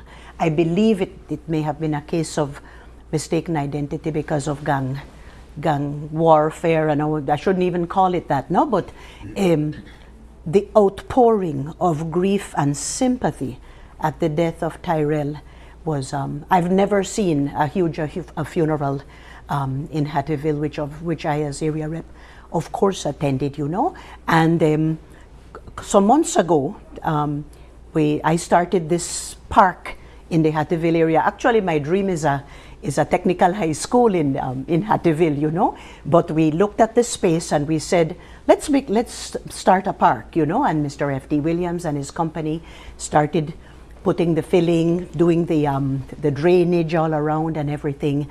But the beauty of it was, after putting the stones on what you call the key sand so the children could run and play, you know. The beauty of it was when we brought the PlayStation from Wood Depot. The slide and the little swings and whatnot, it was like a magnet for the children, you know. And seeing the children running in the park, it wasn't complete, but Tyrell came up to me and said, Miss Dolores, this is so wonderful what you are starting. Can I help? And I told him, by all means, by all means. Tragically, he was gone down 4 or 5 days later, you know. Wow. Yeah, so with the outpouring within hours, our community in Hattieville were saying, let's name the park for Tyrell. He was such a good community activist, you know. And I must pay tribute this morning to Miss Wendy Castillo and her team, joined right in with us. It's all good because what I had started, she was able to jump in, bring another PlayStation, bring the sign, a couple of park benches and a couple of seesaws, and it's all good. And I would like to invite you to take a little look around there. I think it's even lit up at night, you know. So I just wanted to take the opportunity out of something so tragic. Yeah. We can actually have some good that can come from it. And when you see the smiles on those children's faces when they're running around in that park, I mean, it's the most wonderful feeling. Again, it's such a pity that the family of Tyrell and his larger family had to lose him at such a tender age of 43. All right, so we are practically out of time so quickly. Already? Yes, oh my. I know, right? But I just want to give you all a brief 30 seconds to just speak directly to your constituents and those that you're seeking support from. Right. Let me start with Gales Point. Gales Point, we will never forget you. Gales Point is a special community. And again, we're looking forward to the preschool and the refurbished. Then now we go to La Democracia, Mahogany Heights, Gracie Rock. We have supported a tourism project in Gracie Rock, for example. We're helping in La Democracia. We refurbished the community center, and we have taken applications for a lot for lots in the La Democracia area. Coming down to Freetown, Sibun, Hattieville, Mile 8, we will continue our work. And then, of course, the biggies of Lord's Bank and Ladyville. I do want to mention that the Lord's Bank people will be voting at Lord's Bank this time, because you have polling area 30 with 5,600 voters. So Ladyville people will vote in Ladyville, Lord's Bank people voting in Lord's Bank. And thank you for allowing me to mention the 9 villages, the 9 communities of Belize Rural Central. And my pitch to the voters is, give me that confidence again. I'm up to it. I pray for the health and strength. We put God first, primero Dios, as we always say. And I ask you for that opportunity to continue to serve you once again, 2025 to 2030. You know, it's a privilege to serve. Mr. Musa, 30 seconds. Yes, thank you so much, Paul and Sabrina, for having us on this morning. My message, of course, to my Caribbean Shores residents is one of gratitude. I want to thank them so much for welcoming me into their homes over the last 10 years, for having the opportunity to serve them at the highest level in the House of Representatives as their area representative. As you know, our community is the hard-working, productive sector of Belize. A lot of swing votes per se, so it's not red or blue. They really look at the candidate and say, you know what, we would prefer to have this one or the other. And so you really have to impress. You have to come good, so to speak. And so I am humbled for having this opportunity to have represented the last 10 years. The work will continue, like Honorable Dolores said. We're going to stay right on track in terms of creating more and more jobs, homes, land for the landless, scholarship opportunities, NHI, healthcare, the rollout countrywide. Lots of big things coming. In terms of myself within Caribbean Shores, we've already started working on the MCC fence, thanks to the Prime Minister. That's a big project, and I was wondering how I was going to tackle that, but central government has jumped in already. I have donated some lights to the Sports Council to get the MCC properly lit up. And then hopefully we move on right after that to the Mexico Sports Center. That definitely needs some TLC. So those are the big ticket items that I want to accomplish over the next 5 years, and certainly continue right on track. But just to say thank you to all the residents and our community in Caribbean Shores. And hopefully another political song in the future. Hey. yeah, every 5 years, every 5 years. 5 years to get one, right? Well, He liked to dance the Jerusalem. You know yes, you remember that one? We need a remix of that one. Yes. Then. All right, well, thank you both so much for joining us this morning. Thank you for having us. Thank you. All right, so with that, we're going to take another break, and when we come back, we have some third-party candidates, the Belize Justice Movement, joining us on set. You want to miss that? Stay tuned. We'll be right back.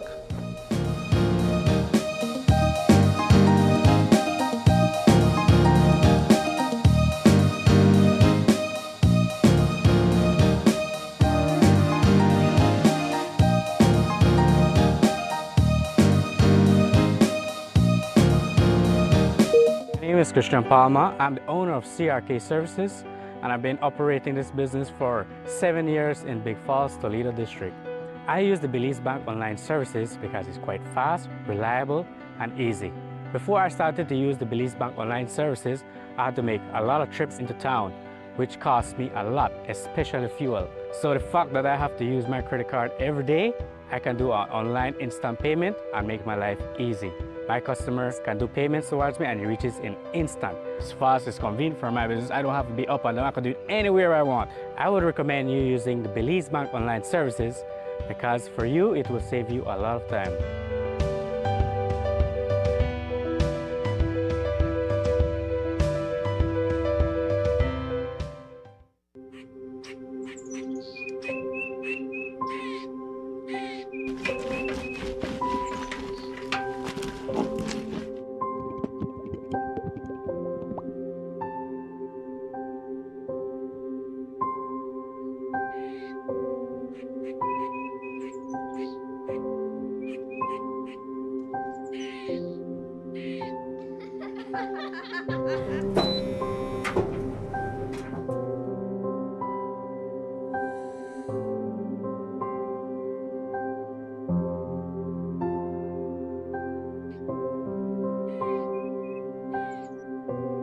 taking care of your laundry so you can take care of your family.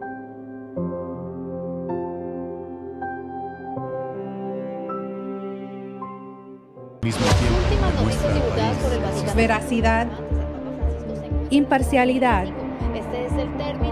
Hemos estado haciendo el trabajo como organización. Y tus noticias en español. Están en aguas beliceñas, entonces esta bandera se queda aquí. Sintoniza Canal 5 cada viernes a las 7 de la noche. Tenemos que resolver dos grandes problemas de este país. Su voz importa, su acción cuenta. Transfusión sanguínea, elementos que indican un deterioro evidente del estado de salud. Somos Noticiero 5 semanal. Perdió la vida en un heroico intento de proteger a su hermano. El Tribunal de Magistrados de la ciudad de Belice se paralizó. La policía está investigando 2 asesinatos separados. Tu fuente de información.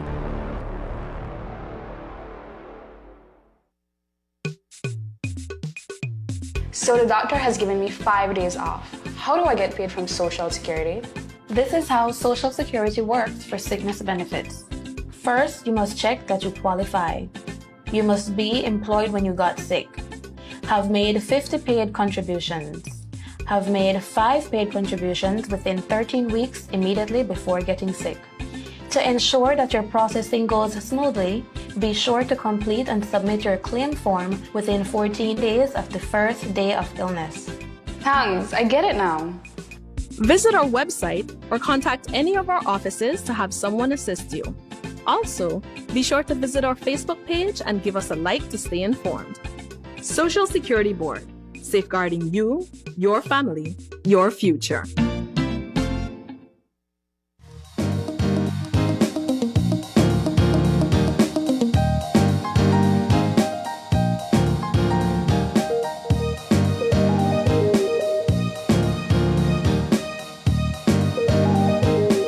Welcome back. This is our final conversation this morning, and still sticking to the theme of politics. It's not often that we get third parties on our couch during political season, and so we are so grateful to have representatives of the Belize Justice Movement here with us on our couch. Joining us is Candice Lowe. She is the deputy leader and also a candidate for the Corozal North constituency. And also with her is Aaron Wilson, and he is a Belize Rural Central candidate, also representing the Belize Justice Movement. Guys, thank you so much for joining us. Thank you for having again. us. Thank you for having us. Welcome. Before we even dive into the particular constituencies that both of you are representing, I am so intrigued to find out why you guys decided to be a part of politics in the first place. We can begin with you. Okay, sure. Well, I am from Corozal. I grew up in Corozal, and therefore I've been helping my communities. So by helping with the communities, they know that I can do. But while going along, you can see there's a lot of injustices, and there's a lot of people that really need help, especially Corozal being the poorest district. So they really need the extra help, so then I help them out and all. So with me, being into politics, I just want to do a little bit more so that it can be spread out through Corozal. Yeah, and for you, Mr. Wilson, talk a bit about how you entered the political arena. For me, you are one of the most unlikely persons in terms of me thinking you in politics. Well, that's the same reason I help out a lot in my community, because of my past with the police department, and I know you know about that. Yeah. Made me hard to get employed and get in our link. So what I did was I created a movement with youth unemployment where no got no job and thing. I bring them in at my firm, and what we do, I would have a roadman service. If we have 2 bikes, the 2 roadmen save up until we can afford to buy next bike and bring in a new man, and right, so we gonna grow. And now in a whole movement, we got motorcycles, the car, we have the Belize City and Ladyville. So we grow, but that they need a lot more youths. They come to me. They believe that I want maybe Universal or somewhere where sell bikes or so, but I know got I bought then. Yeah. I only got a certain amount of man that I could help, which is I inform them that the roadman business that that we bring in people who no got job, but they're not to hold you down. That means that we are help you get a driver's license. That don't a big thing where a lot of ministers and other do. Give our youth a new opportunity by obtaining a driver's license. With a driver's license, he could actually left my movement and get hired somewhere just because he got a driver's license. And that's the reason I enter, because I believe that I can make a difference in our community where they get more known for crime and things. Like where we live at Ladyville, you hear a lot of people go missing on the John Smith Road. Recently, a Baliga missing about 2 houses away from my house. You never find them, must a month or so. So that's the reason I want to get into politics, because I want to help in a different things when family, you know, you're a rep supposed to be representing the people. And even though you would get to go there and you become a minister, you can't forget your people, because then the people will put you in there. And I have noticed with our area representative that she busy, and maybe the people that she appoint for do the groundwork not do it, because a lot of crimes keep they happen, a lot of youths, and I know the youths now in the streets because I work with them sometimes, advising them to do it, because I know the life of a criminal, which is I have never accepted being a criminal. I've always wanted to fight that. Right. You understand? I recently sat to the Commissioner of Police 1-to-1, Double Mopan, and get a lot off of my chest. The man tell me a lot to make I feel good, and he trusts me even around his son. Well, so you understand? So I come a long way. We'll get back to you, Mr. Wilson, but I want to take a step back real quick just to kind of get an idea of who or what the Belize Justice Movement really is. What's the philosophy, or what is it about? Okay, Belizean Justice Movement is about social justice. We see there's a lack of social justice here. There's so many things that we involve. In a society, we need social justice in order to live among ourselves in harmony. So therefore, that's what we're lacking, and so we stand behind justice movement, social justice. So that's what it's meant. And in your constituency, you're going up a big fight, a steep hill, if you would, yes. A steep climb. How prepared are you for that battle? Because it's a battleground for the People's United Party as well. Right. It's UDP stronghold, if you would. Right. What do you say your chances are in that constituency? Right. Well, let me, first of all, I know both of them personally, so I do understand where they're coming from. But at the same time, it's actually for the people, and because the people need the extra help. When I was doing campaigning and all that, all of them come to me and they said, you know, we voted for them, and there's lack there. Since then, they didn't want to do anything with me and this and that. That's why we need change. Change is the number one word they tell me. So I said, okay, well, since you know what I've done on a community base, if you truly believe in me, then you see what I can do next on the next level. What's the challenge in financing a campaign like this as a third party when you're up against two mass parties, one that's in central government and the other that has been in central government many times before and has the campaign finances needed to make it to a general election and even be close to successful? Correct. That's a good question. But for me, I truly believe in people's will. Because if they truly believe what I can do and all that, then they will take that. Especially in the district of Corozal, we really need all opportunities there because we've been lacking. Most Corozal people, they go out, Corozaleños, they go out, seek work and all that, barely at home and all that. So most of them really want to stay home, but there's lacks of jobs, you know, and opportunities. So because of that, that's why I want to represent them and seek that way. Because the prior ones, up to now, there's no show. So you want to represent them, but do you feel that the people are ready for change, are ready for a third party? Oh yes, they are ready. They are ready for that, yes. Because even for those two, within those two, some of them have come up to me personally and told me, yes, we do need change.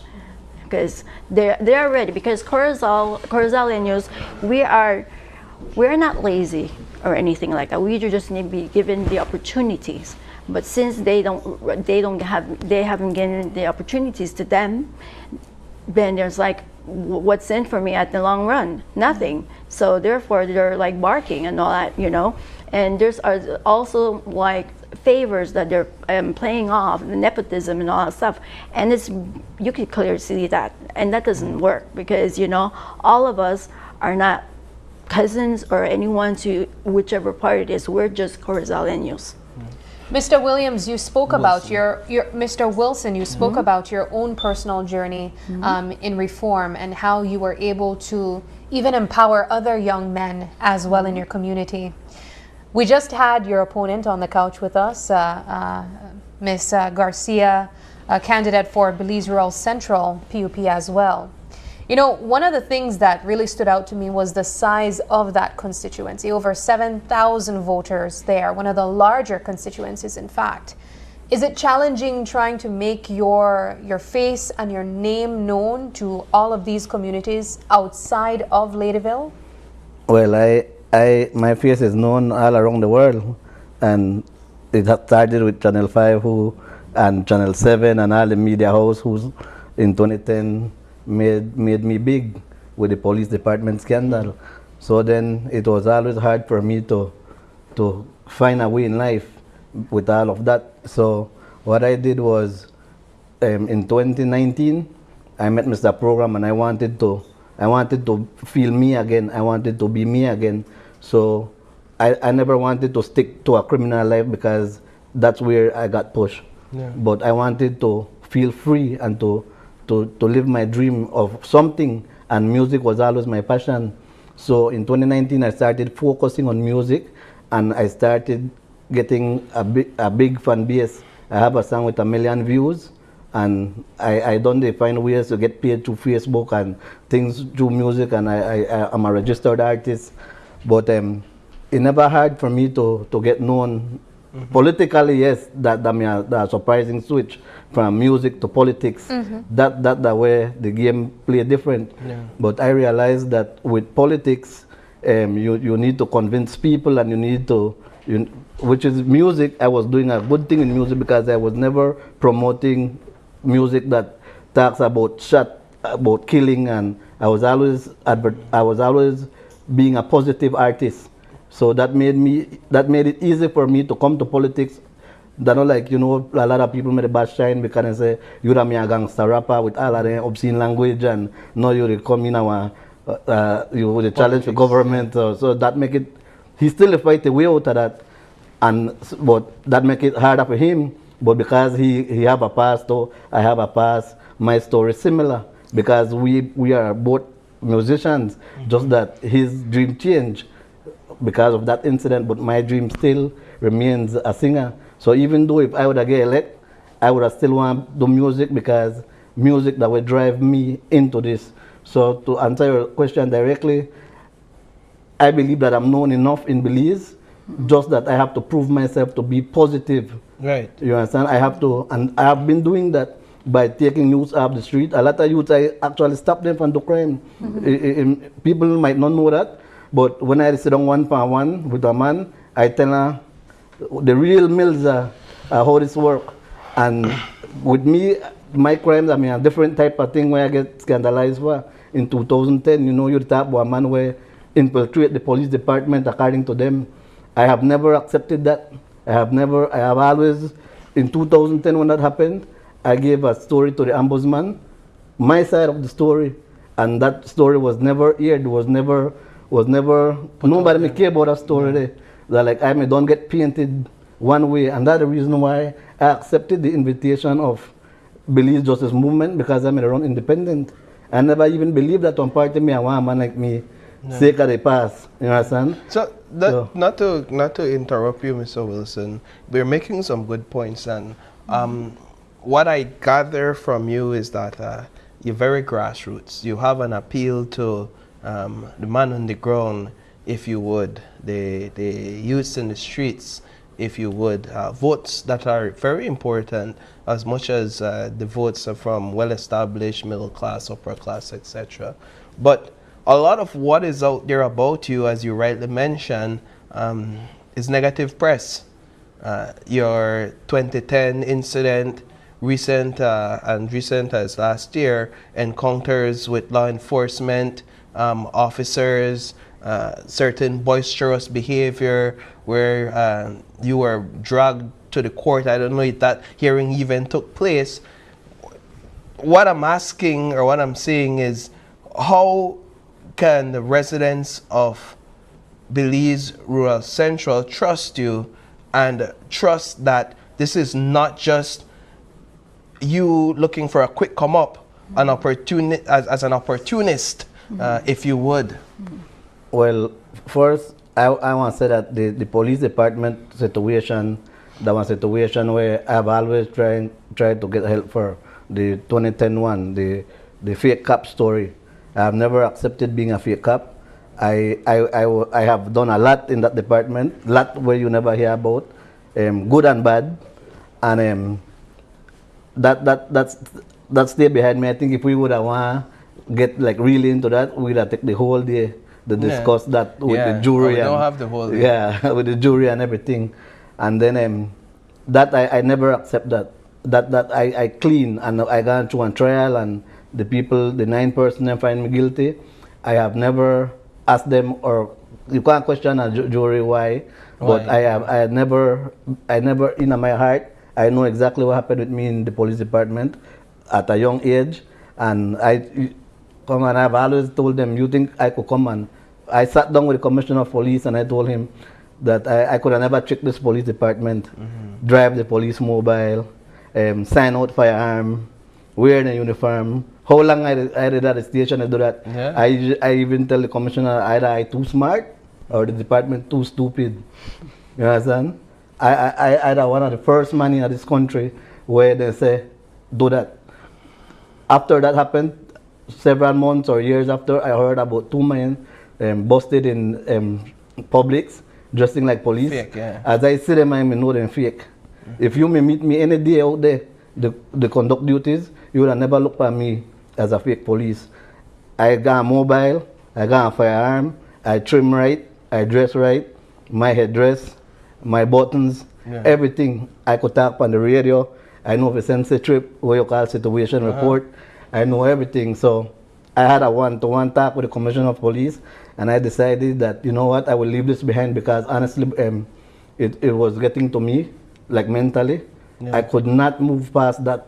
Everything I try to do, the police department, everything I try to do, I worry if people they say, oh, they're the fake police. One of the worst feelings in the world, I mean, like to come out of jail and knowing that you may serve your country, even if they said that also, and somebody had a fake police after you, then shut down your whole dreams and your whole.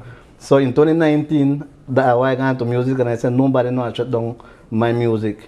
I want to sing, and I sing for peace because I promote peace, and I still want peacemaker. So what do you say to voters in that constituency today? I tell them that never give up. Never give up, because if a man name shine, and I respect the man musically, right? If a man name shine, Kokunda Belize, deported, and this involve gun where you play with people's life, I never risk somebody's life so high. You understand? Could come and make it, why can't I? When all the while I there, me want to serve my country, drive the police mobile, I detain some people. All of that ever happened, and some people that like a movie, you understand? So with the police department again in like last year, when I came, I have a roadman business. I came all the way from Cayo, and I came to the station in Ladyville, and I told them, I just want to know what's going on with the roadman, because it was a ticketable offense, and you detain him. So she stand up and she start go off at me, and I tell her, oh, sir, you set down the phone, and that make it gone right there. She the way in my face, and even the commissioner of police, but I contacted him. By the time I reached court, the charge was not there. Right, I remember that. So for the sake of time, we won't rehash all of what happened there, because we've pretty much done so extensively in the news. But I'd like to give you all each an opportunity to speak directly to voters in brief as we wrap up this conversation. You have 30 seconds to tell them why they should put their support behind you and not the other candidates. Okay. Well, Hannes Lowe here, representing Corozal North. Why I want to represent Corozal North, because I am from there, and I personally have seen a lot of people have done injustices, especially for unemployment. I have seen a lot of Corozaleños have been traveling away from Corozal to seek work and elsewhere. That should not be done, because we could create a lot of jobs in Corozal for them not to seek out, elsewhere, because we need economy in Corozal. Right now, Corozal, you can say it's dead, but we want it to be alive, because we've got a lot of hardworking people there in terms of agriculture, in terms of business, in terms of tourism. We all can expand on that for Corozal, because Corozal is a lovely place. As you can see, it's next to Cheddar Mall, so why can we not make it great? Excellent. 30 seconds, my brother. All right. Well, I just want to ask all the people in BRC for the opportunity for me to be your representative. I promise you know that this one, I know I promise you no specific things, but I promise you know that I'm going to work hard for give the youth them a second chance, especially the youth them when known negatively. I want get to know the situation and advise them how to move forward for make we have a better community and a safer environment for raise for we kids. Excellent. Right. Well, guys, thank you so much for joining us. This has been a complete pleasure, and we wish you guys all the best. Thank you. Thank you for having us. Of course. Thank you. All righty, we take our final break now, but when we come back, we wrap things up. Stay with us.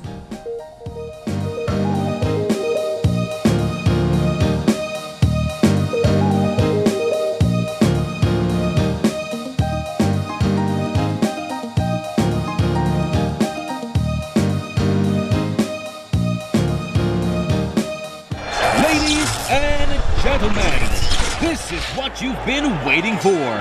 In this corner, we have the masters of limitless power and unbeatable connection. Pioneers of 4G LTE in Belize. It's the undefeated champion, Smart. And in the other corner, struggling to keep up, it's the other guy, Vying.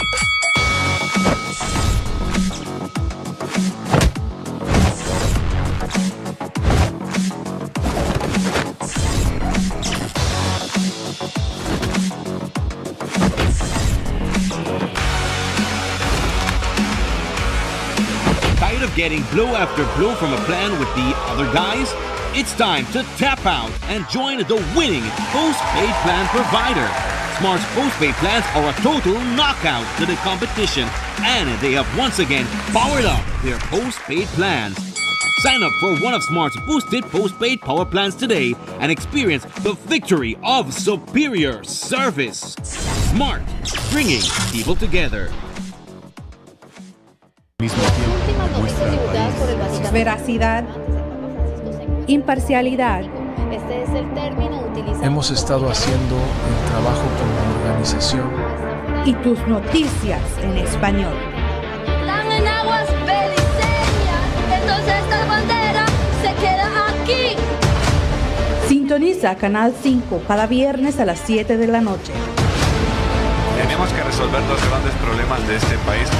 Su voz importa, su acción cuenta. Transfusión sanguínea, elementos que indican un deterioro evidente del estado de salud. Somos Noticiero 5 semanal. Perdió la vida en un heroico intento de proteger a su hermano. El Tribunal de Magistrados de la ciudad de Belice se paralizó. La policía está investigando dos asesinatos separados.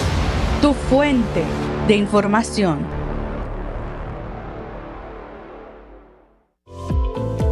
Unwrap the joy of crystal clear picture and sound from Iowa, the brand that offers you affordability and exceptional quality. Iowa has a wide range of exceptional products to choose from, such as TVs, speakers, headphones, home appliances, and much more at affordable prices that won't break the bank. Enhance your audio-visual entertainment experience with Iowa, and for your convenience, parts are readily available in country for hassle-free maintenance. You can find Iowa products at your local electronics store countrywide. Choose Iowa, the best in home entertainment and household appliances. Coming up, a festival of long-distance running with some very familiar champs. How about Run Barbados? When it comes to entertainment, this iconic couple really puts on a show. Caribbean Passport TV brings the region closer together. Exciting destinations, healthier meals. Be viewing this station. So have your passport ready and let's travel.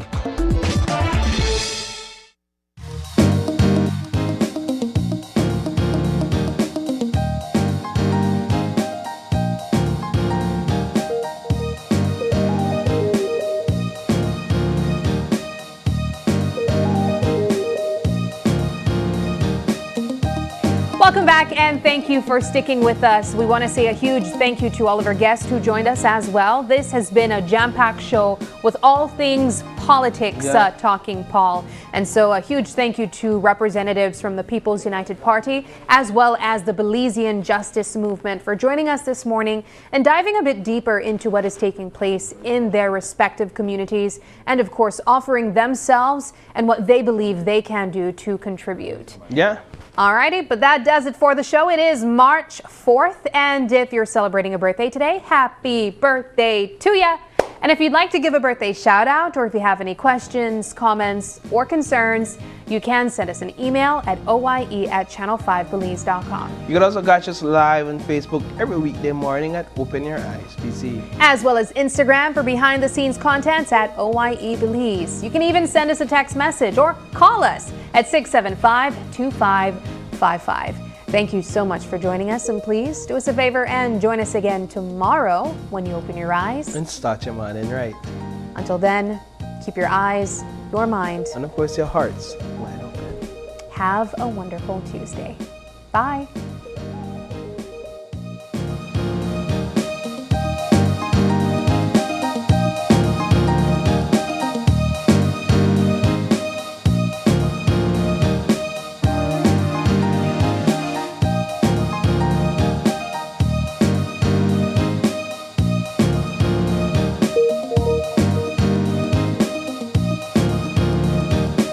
Open Your Eyes was brought to you by the Belize Bank, our country, your bank, and Smart, bringing people together.